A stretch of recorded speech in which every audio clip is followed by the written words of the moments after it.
Graças a Deus. Esta é a igreja, esta é a missão da igreja. A igreja é uma família, é o corpo vivo de Cristo. Eu também estou vendo que depois da cirurgia é a primeira vez que Astolfo vem, né, Astolfo? Depois da cirurgia. Graças a Deus por tua vida, Astolfo. Graças a Deus. Ana, que bênção. E continuamos orando e agradecendo a Deus pela bênção do Senhor na sua vida, Astolfo. Graças a Deus por isto. Irmãos, vamos abrir o texto sagrado, a palavra de Deus, em Romanos capítulo 6 e o versículo 22.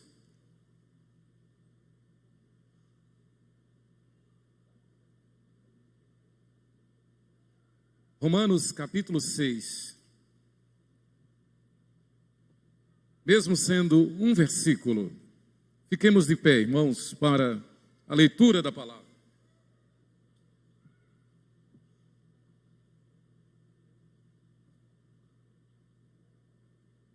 Vamos ler juntos Romanos 6, 22. Leiamos, irmãos. Agora, porém, libertados do pecado, transformados em servos de Deus, tende o vosso fruto para a santificação e, por fim, a vida eterna. Oremos. Senhor Deus, Criador dos céus e da terra, louvado seja o teu nome. Senhor, nós te adoramos pela tua presença, te adoramos na beleza da tua santidade, te louvamos por teus feitos, Pai. Suplicamos-te a tua misericórdia, o perdão pelos nossos pecados. E te pedimos, ó Deus, que o Senhor fale ao nosso coração e pela tua palavra sejamos santificados como tu queres que sejamos santos. Nós te pedimos e te agradecemos em nome de Jesus. Amém. Podeis sentar, irmãos. O tema da nossa igreja, os irmãos já sabem, mas é sempre bom lembrar.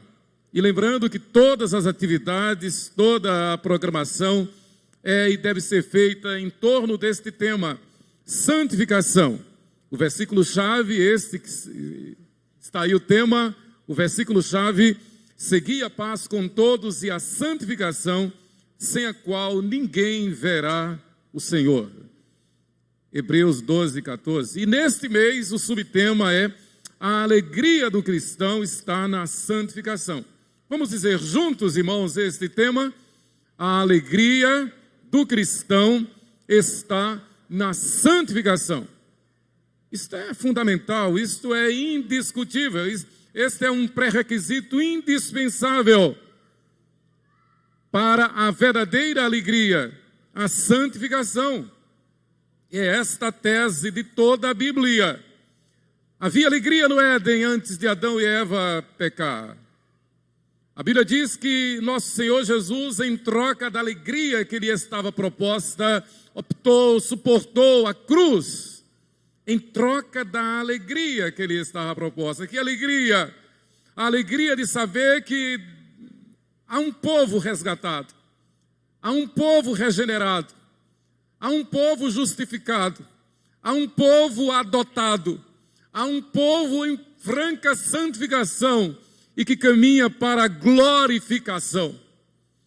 Meditando na palavra, lendo sistematicamente a palavra de Deus, as histórias da Bíblia, os casos da Bíblia, os lapsos dos nossos semelhantes, as falhas de nossos semelhantes, conforme a Bíblia registra, a história dos reis de Israel, o que registram os livros poéticos na palavra de Deus, a profecia, o que registram os livros históricos, a história toda da Bíblia, tem como objetivo principal fazer-nos entender que Deus quer que o seu povo seja santo.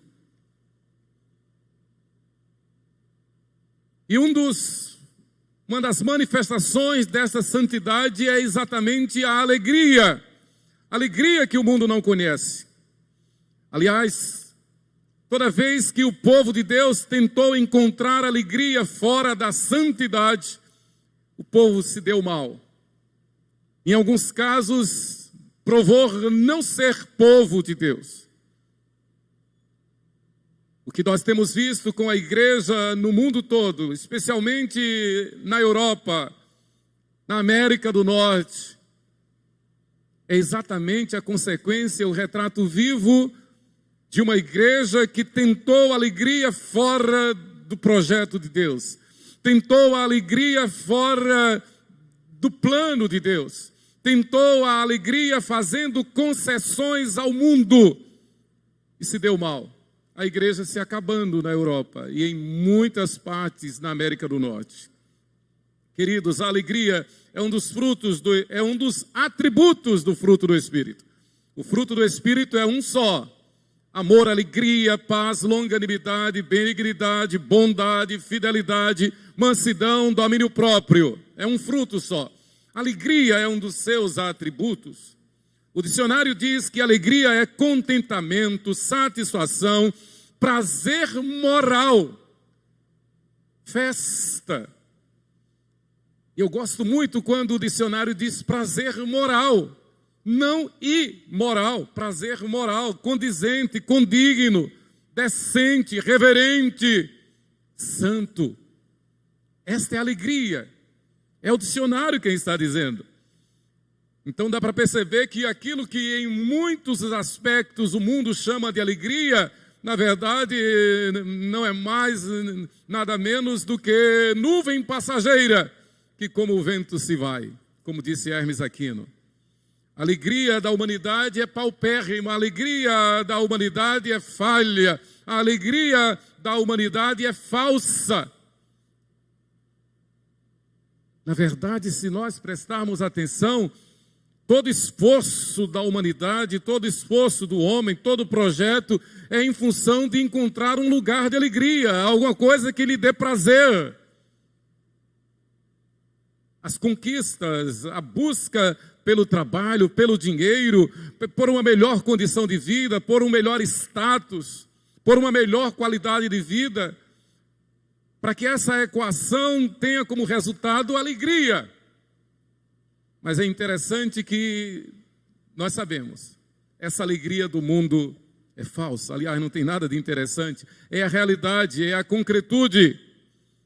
Então nós vamos pesquisar a etimologia da palavra alegria. E nós vemos que ela vem do latim, alacritas ou alacer, que significa animado, vivaz. Interessante, as duas palavras, animado e vivaz, significa que tem vida. Animado de anima, de alma, de sopro de vida. Do grego. E o latim e o grego concordam. Perceba, igreja, percebamos, irmãos, que nós, como disse John Stott, nós somos uma contracultura. A verdadeira alegria é a alegria de santidade. A verdadeira alegria é aquela que é otorgada, dada pelo Espírito Santo. A verdadeira alegria de uma festa como esta que nós vimos aqui. A quem honra, honra. Reconhecimento, homenagem à igreja, uma família. Essa gratidão, essa comunhão.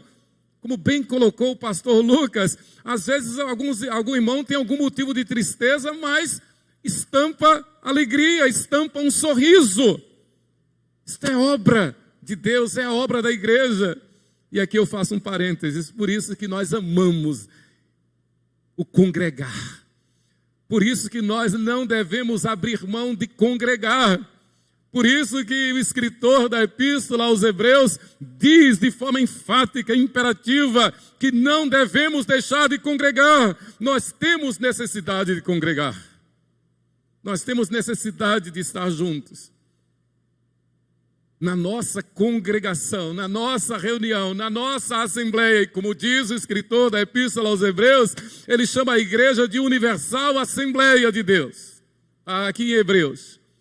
Nós temos essa necessidade de estar juntos, porque juntos, na mesma fé, no mesmo Espírito, sob a palavra de Deus, nós vivenciamos a alegria, a paz do Senhor, o gozo do Senhor, mesmo sofrendo dor, mesmo sofrendo tristeza, mesmo sofrendo afronta, perseguição, porque a alegria independe da circunstância. A alegria é fruto do Espírito de Deus em nós. Então, a etimologia prova que a alegria é animado, é vivaz, é estar contente, é ser contente, ou ter o ânimo leve. Alacer significa literalmente ânimo leve. Haja o que houver, aconteça o que for, eu sei que o meu Redentor vive, e por fim levantar-se-á sobre toda a terra. Ainda que haja perdas neste mundo, ainda que haja aflições neste mundo, ainda que haja dor neste mundo, e daí? Nós não somos deste mundo, nós estamos passando rapidamente, a nossa pátria está no céu, a nossa esperança está em Cristo somente.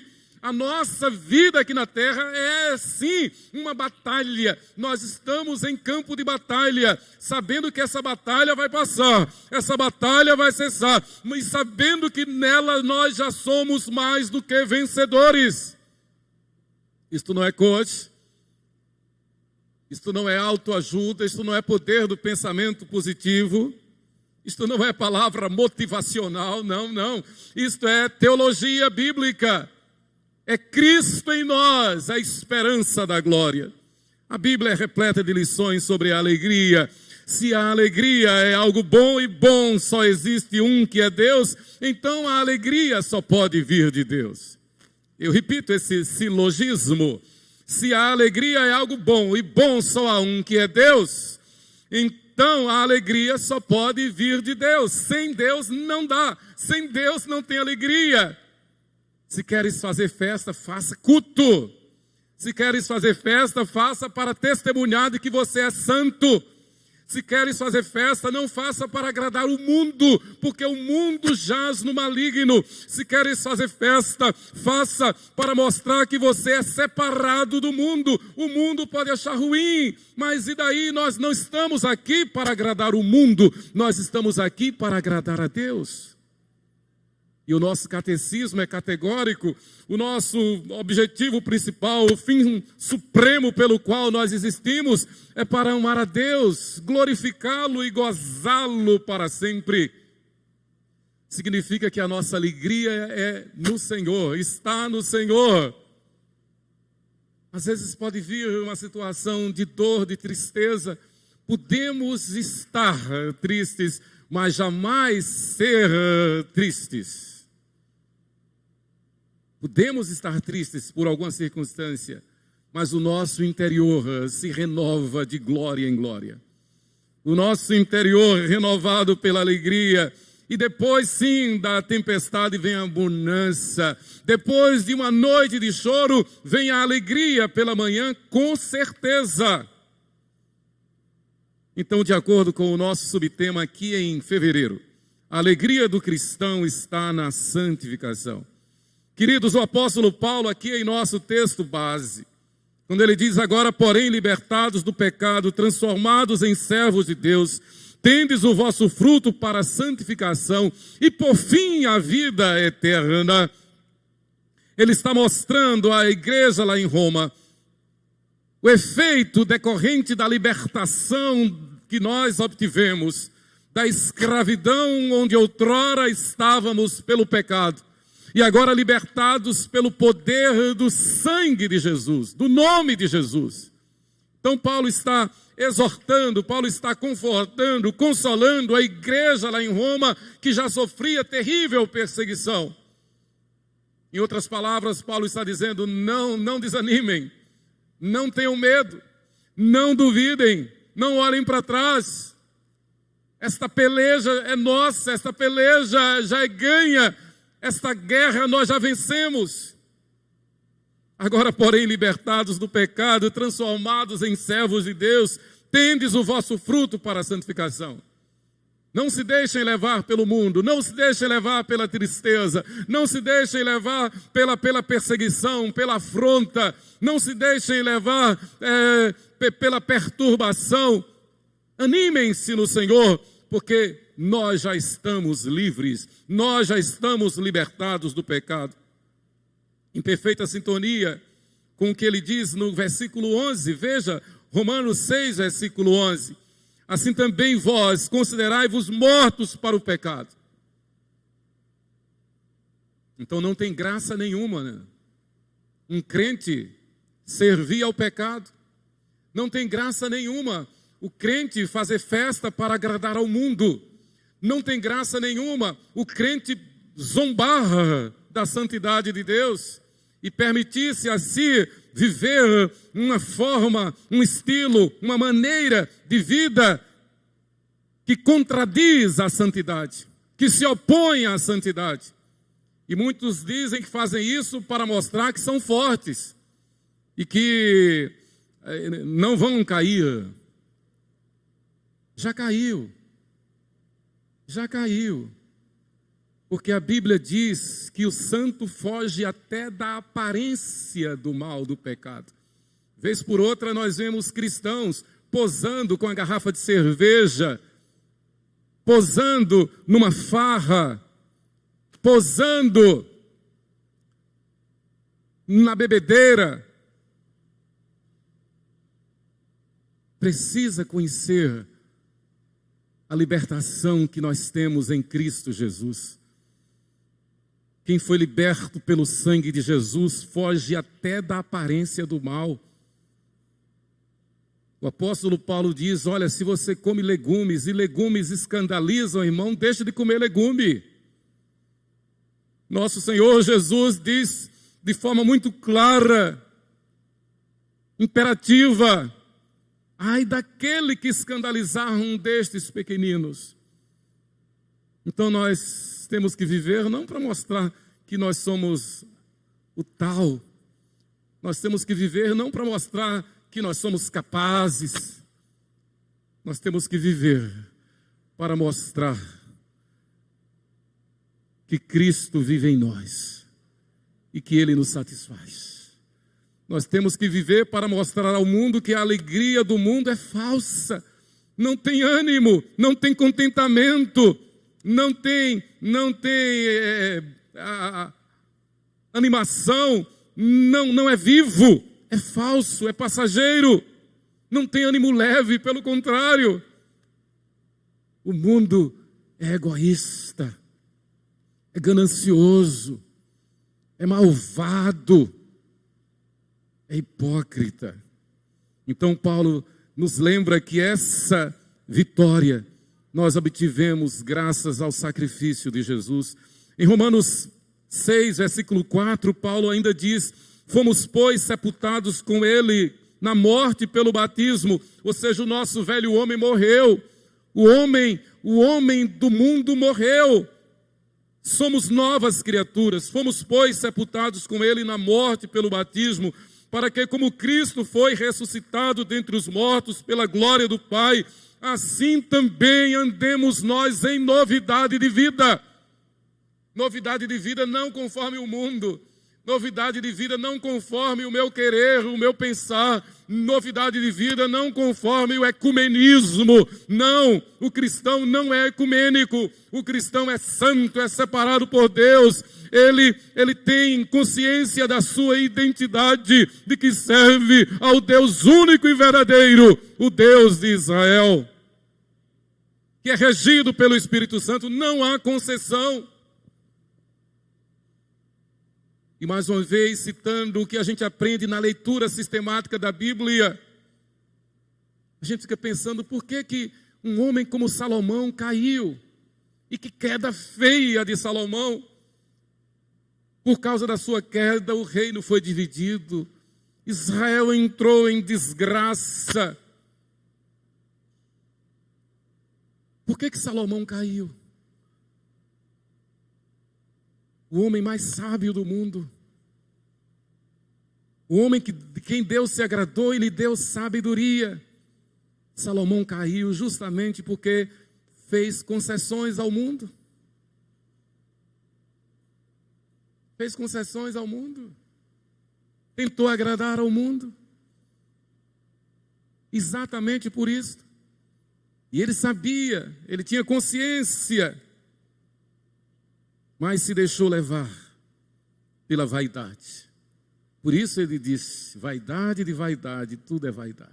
Fora de Deus é vaidade, é falsidade, é nuvem passageira que como o vento se vai. Mas no versículo 22, Paulo exorta então: libertados do pecado, transformados em servo de Deus, frutifiquemos para a santificação e por fim a vida eterna. Então a base para a nossa identidade, a base com a qual nós devemos nos apresentar ao mundo é que nós já morremos com Cristo, nós já ressuscitamos com Cristo e estamos em Cristo. E quando a gente toma a Santa Ceia, quando a gente tem consciência do privilégio que é participar deste sacramento, que faz nos lembrar do primeiro sacramento pelo qual nós temos acesso à Santa Ceia, que é o batismo, os dois sacramentos, o batismo e a Santa Ceia. Quando nós nos lembramos do porquê fomos contemplados com estes dois sacramentos, naturalmente nós somos exortados, nós somos lembrados de que foi para vivermos em santidade e novidade de vida. Fomos, pois, sepultados com Ele na morte pelo batismo, para que, como Cristo foi ressuscitado dentre os mortos pela glória do Pai, assim também andemos nós em novidade de vida. Em santidade, novidade de vida, a vida que o mundo não conhece. A vida que o mundo despreza, a vida que não se sujeita ao mundo. O mundo precisa saber, melhor, nós precisamos dizer ao mundo que nós somos diferentes, sim. E Jesus é claro quando diz: vós sois o sal da terra, vós sois a luz do mundo. Uma das orações que nós temos feito e devemos fazer sempre é: Senhor, usa-nos para que por nosso intermédio vidas sejam salvas. Usa-nos para que por nosso intermédio vidas sejam salvas. Pessoas venham a te conhecer, pessoas venham a se converter pelo poder do Espírito Santo, pelo nosso testemunho. O maior milagre, nós não devemos esquecer, é a conversão do pecador. Este é o maior milagre. Não basta nada dizer ser é gospel, é evangélico, é cristão, é de igreja. Aliás, não vale nada isto. O que vale é ter a consciência de ser uma nova criatura, de haver sido sepultado com Cristo e ressuscitado com Cristo e viver em santificação para a vida eterna, com o objetivo da vida eterna.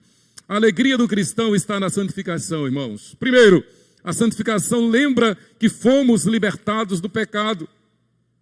Então nós não devemos perder de vista este tom, este fundamento. Nós fomos libertados do pecado. E a doutrina da santificação então nos lembra isso o tempo todo.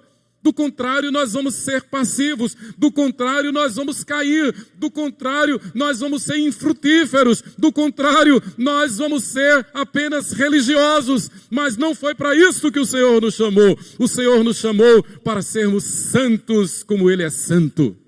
1 Pedro 1,16. Mateus 5, versículo 48, Jesus diz lá no Sermão do Monte: portanto, sede vós perfeitos, como perfeito é o vosso Pai que está nos céus. Ou seja, andem em santidade, andem em obediência a Deus. A igreja não está sujeita ao mundo, nem depende do mundo, nem precisa do mundo. É o contrário. O mundo que precisa da igreja. É por amor aos perdidos que a igreja ainda está aqui. O apóstolo Paulo disse: para mim o viver é Cristo, mas o morrer é lucro. Eu prefiro partir e estar com Cristo, que é incomparavelmente melhor, mas por amor aos perdidos, necessário me é continuar na carne.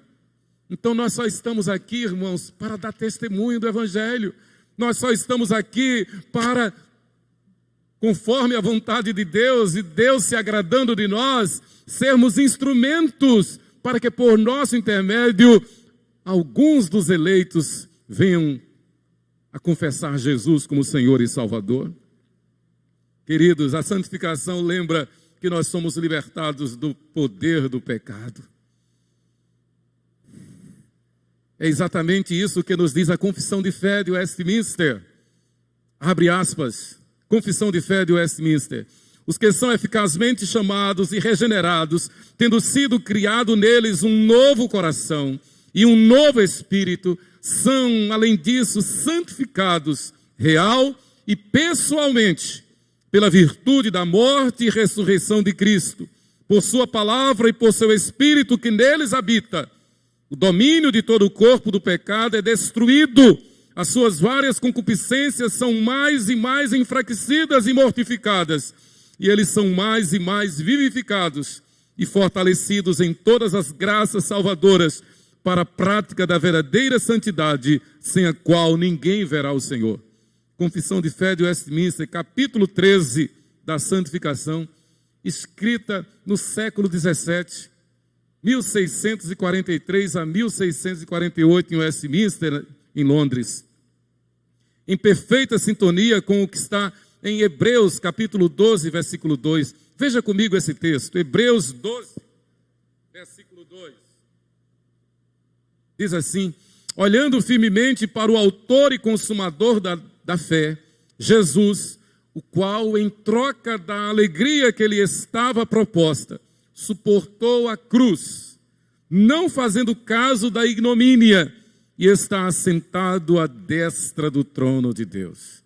O que o escritor da Epístola aos Hebreus está dizendo é que a alegria do cristão está em viver conforme a mensagem da cruz. A alegria do cristão está em viver testemunhando de que Jesus, Deus conosco, morreu na cruz pelos nossos pecados. A alegria do cristão está em viver a mensagem da cruz.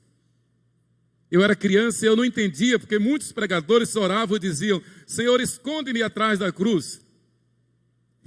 E eu me lembro sempre disso, eu não entendia por quê. Claro que a gente amadurece e tem que aprender. É exatamente para que não apareça o ego, mas apareça o Evangelho na nossa vida.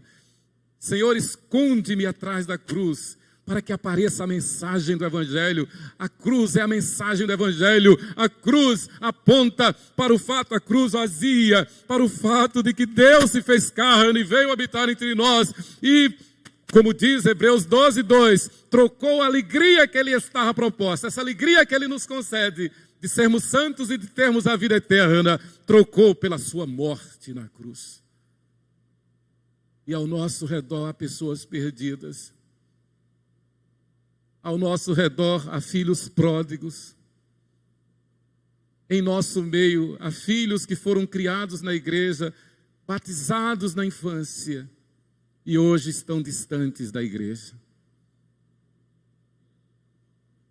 Hoje não estão testemunhando da mensagem da cruz. Hoje não estão atrás da cruz, mas estão na frente do mundo, ou atrás do mundo. E nós devemos chorar. E nós devemos nos humilhar diante do Senhor.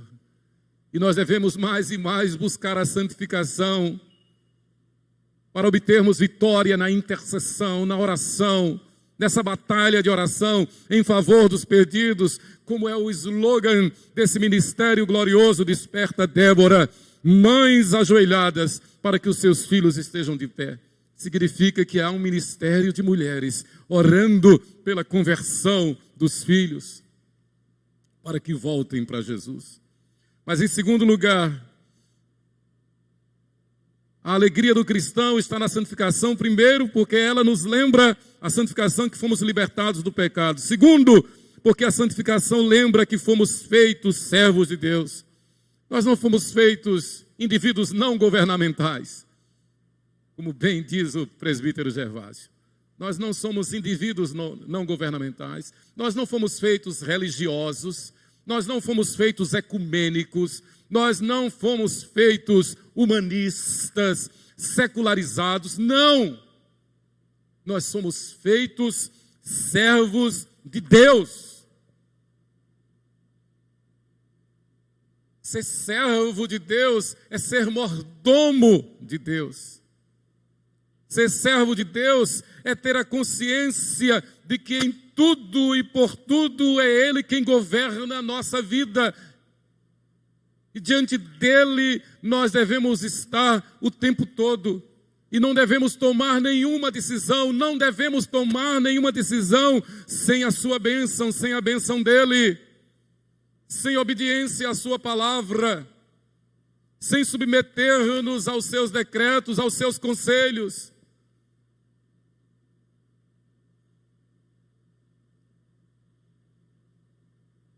Nós temos que buscar o conselho de Deus. Nós temos que buscar as Escrituras o tempo todo, de forma sistemática.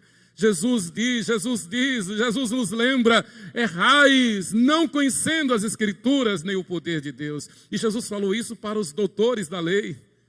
Eles se orgulhavam, eles se ufanavam de conhecerem a Torá. E naturalmente eles tinham de cor textos e textos, capítulos, livros inteiros da Torá, no Antigo Testamento. Os doutores da lei. Aí Jesus olha para eles e diz, vocês erram, porque vocês não conhecem as Escrituras. Vocês memorizam, vocês têm o texto de cor, de forma mecânica. De forma mecânica. Mas vocês não conhecem, porque se vocês conhecessem as Escrituras, vocês me conheceriam. Vocês saberiam quem eu sou. Porque as Escrituras, do Gênesis ao Apocalipse, apontam para Jesus. Por isso que muitas vezes a gente não se contém em louvar, em adorar, sem manifestar toda a euforia, toda a alegria, todo o ânimo diante do Eterno, diante de Jesus. Quando nós cantamos, por exemplo, levantai, ó portas, as vossas cabeças, levantai-vos, ó portais eternos, para que entre o Rei da Glória. Jesus é o Rei da Glória, neste mundo tresloucado, neste mundo vaidoso, neste mundo arrogante, neste mundo que jaz no maligno, neste mundo cujo príncipe é Satanás. A Bíblia diz, Jesus, nosso Senhor, Ele é quem é o Rei da Glória. E a igreja está aqui para testemunhar diante do mundo que Ele voltará. E quando Ele voltar, todo joelho vai se dobrar. Todo joelho vai se dobrar. E toda língua vai confessar que Ele é o Senhor, para a glória de Deus Pai. E somente aqueles que forem encontrados em santidade é que estarão à sua direita. E somente esses que estarão à sua direita, porque foram encontrados em santidade, é que ouvirão dos seus lábios, vinde bendito de meu Pai. Entrai no reino que vos está preparado desde a fundação do mundo. Queridos, Paulo é didático. Não poderia ser diferente, é o Espírito Santo quem fala. Agora, porém, libertados do pecado, transformados em servos de Deus, tendes o vosso fruto para a santificação e, por fim, a vida eterna. A razão do nosso viver, todo projeto que possamos fazer, é em função do fato de que o que nos move é a certeza de que nós não somos deste mundo, mas nós somos do céu. Nós temos a vida eterna. E vamos para o céu. Quer saber? Este é um exercício que eu faço diariamente. Diariamente eu faço, é um testemunho. Quando eu me acordo e eu vou orar, e eu digo, Senhor, será que é este o dia em que eu vou? Eu não sei. Será que é este o dia em que eu vou? Tem tanta coisa que eu amo aqui. Tem Sheila, tem Rebeca, Ivandenberg, tem Raquel, Ricardo, tem as nossas coisas, tem a igreja, tem os meus colegas, tem as crianças, mas como diz o belo hino, passarinhos, belas flores, querem me encantar, ó terrestres esplendores, de longe eu avisto lá. Nós não podemos fugir da realidade. O Senhor virá nos buscar. Nós não vamos ficar aqui. Este mundo passa. Este mundo será destruído não mais por água, mas pelo fogo. Haverá novos céus e nova terra. Mas eu tenho certeza que estarei com o Senhor e com os resgatados do Senhor e com você que é a igreja fiel. Nós estaremos reunidos na vida eterna, lá no céu, na glória celestial. Mas quando eu faço essa oração cada dia, o Espírito Santo também me anima, me enche de alegria e diz: não temas, porque eu cuido de você. Eu cuido de Sheila, eu cuido da tua casa, da tua família. Deus cuida de nós. Mas não devemos perder de vista que temos o nosso fruto para a santificação e, por fim, a vida eterna. Então, o texto nos lembra que a santificação nos lembra que nós somos feitos servos de Deus. E como servos de Deus, a nossa esperança está no céu. O apóstolo Paulo, escrevendo a Tito, seu filho na fé, jovem pastor Tito, ele lembra que a única condição pela qual o pecador pode tornar-se um filho de Deus ocorre graças ao processo da santificação somente. Tito, capítulo 3, versículos 4 e 5. Quando, porém, se manifestou a benignidade de Deus, nosso Salvador, e o seu amor para com todos, não por obras de justiça praticadas por nós, mas segundo sua misericórdia, Ele nos salvou, mediante o lavar regenerador e renovador do Espírito Santo. Que palavra! Muito claro. Ele nos salvou, mediante o lavar regenerador e renovador do Espírito Santo. E esse texto aí no grego está no aoristo, no tempo aoristo. É algo que aconteceu e continua acontecendo. O Senhor nos lavou lá na cruz e continua nos lavando, nos regenerou e continua nos regenerando. Isto é santificação, obra exclusiva do Espírito Santo na nossa vida, na vida da igreja. E a nós só nos cabe dizer glória a Deus. Eu creio. Mas em terceiro lugar, a santificação é pré-requisito indispensável para a vida eterna. Libertados do pecado, transformados em servos de Deus, vivendo em santificação e por fim a vida eterna. Esta é a ordem da salvação. E assim a nossa teologia bíblica, a teologia reformada, ensina sobre a ordem salutis, ou ordem da salvação. Os passos estabelecidos por Deus para a plena salvação do pecador arrependido, em plena sintonia, não poderia ser diferente com a doutrina da santificação. A ordem da salvação que a teologia bíblica pontua é vocação eficaz. Significa que o Senhor nos vocacionou, louvado seja o nome do Senhor. Regeneração, significa que o Senhor operou em nós o processo, a cirurgia da regeneração. Fomos regenerados. Terceiro, o Senhor gerou em nós arrependimento. Perceba que não procede de nós, que não vem de nós. É tudo dom de Deus, é tudo graça de Deus. Reforço para entendermos a santificação. Então, a ordem da salvação: fé, justificação, adoção, santificação e glorificação.